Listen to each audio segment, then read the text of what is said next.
شروع اللہ کا نام لے کر جو بڑا مہربان نہایت رحم والا ہے۔ اے پیغمبر صلی اللہ علیہ وآلہ وسلم، جب منافق لوگ تمہارے پاس آتے ہیں تو ازراہ نفاق کہتے ہیں کہ ہم اقرار کرتے ہیں کہ آپ بے شک اللہ کے پیغمبر ہیں، اور اللہ جانتا ہے کہ در حقیقت تم اس کے پیغمبر ہو، اور اللہ ظاہر کیے دیتا ہے کہ منافق یقیناً جھوٹے ہیں۔ انہوں نے اپنی قسموں کو ڈھال بنا رکھا ہے اور ان کے ذریعے سے لوگوں کو اللہ کی راہ سے روک رہے ہیں۔ کچھ شک نہیں کہ جو کام یہ کرتے ہیں برے ہیں، یہ اس لیے کہ یہ پہلے تو ایمان لائے پھر کافر ہو گئے، تو ان کے دلوں پر مہر لگا دی گئی، سو اب یہ سمجھتے ہی نہیں۔ اور جب تم ان کے تناسب اعضاء کو دیکھتے ہو تو ان کے جسم تمہیں کیا ہی اچھے معلوم ہوتے ہیں،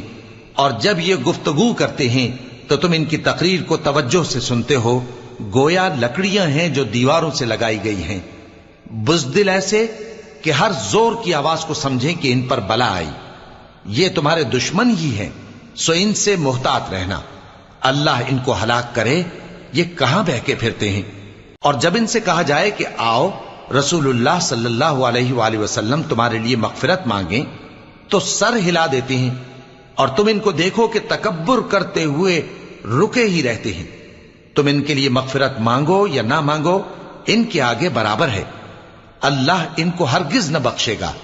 بے شک اللہ نافرمان لوگوں کو ہدایت نہیں دیا کرتا۔ یہی ہیں جو کہتے ہیں کہ جو لوگ رسول اللہ صلی اللہ علیہ وآلہ وسلم کے پاس ہیں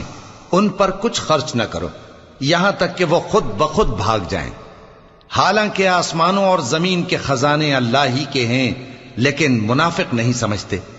کہتے ہیں کہ اگر ہم لوٹ کر مدینے پہنچے تو عزت والے ذلیل لوگوں کو وہاں سے نکال باہر کریں گے،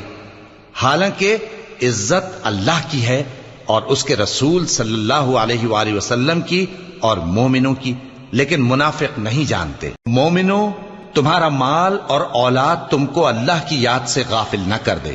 اور جو ایسا کرے گا تو وہ لوگ خسارہ پانے والے ہیں۔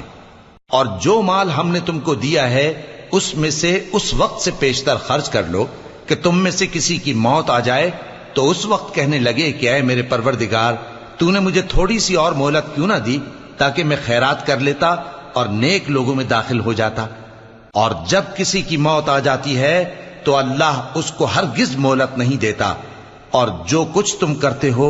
اللہ اس سے خبردار ہے۔